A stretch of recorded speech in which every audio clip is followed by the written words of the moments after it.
Les visiteurs pénètrent en la maison Gainsbourg pour la première fois le 20 septembre 2023. Si est-il l'occasion de découvrir une décoration hors du commun dont Charlotte Gainsbourg s'est quelque peu inspirée. Pour visiter la maison Gainsbourg, il faudra s'armer de patience. Ce lieu de recueillement extraordinaire ouvre ses portes le mercredi 20 septembre 2023, après des mois de travail et d'efforts de la part de Charlotte Gainsbourg. Et tous les créneaux de visite sont déjà indisponibles jusqu'en 2024. Si vous avez déjà votre ticket en poche, toutes nos félicitations. Sinon, il faudra se contenter des descriptions qui sont données, en attendant, dans la presse. Sur France Inter, Léa Salamé, qui a eu l'occasion de passer une tête au 5 bis de la rue de Verneuil, a notamment décrit cet hôtel particulier comme un lieu très sombre à la décoration. Inattendu. Rien n'a changé, dans la maison, depuis la mort de Serge Gainsbourg, survenue le 2 mars 1991 alors qu'il avait 62 ans. Tout est resté intact.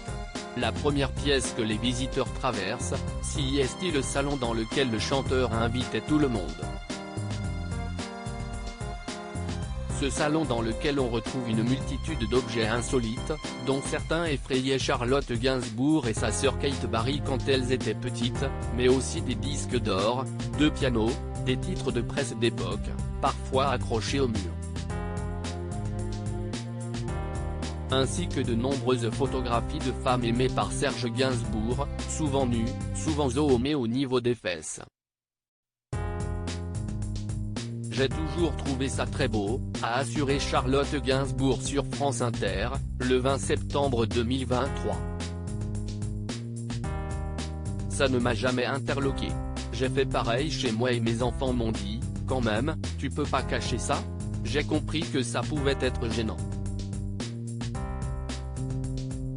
Mais moi, toute mon enfance, c'était tout à fait normal. Si est dans cette ambiance que l'artiste de 52 ans a grandi. Jusqu'à ce que sa regrettée mère, Jane Birkin, ne quitte son père dans les années 1980, quand elle avait 9 ans. Il a muré la chambre d'enfant, se souvient-elle. Je l'ai toujours assimilé à une rupture. Et à partir de ce moment-là, j'avais une petite place dans la chambre des poupées. Mais ce n'était pas réellement ma chambre. C'était assez étrange. J'ai eu une autre vie à partir des années 1980. Les week-ends de petite princesse gâtée par mon père, par Bambou. J'ai eu une autre vie, vraiment.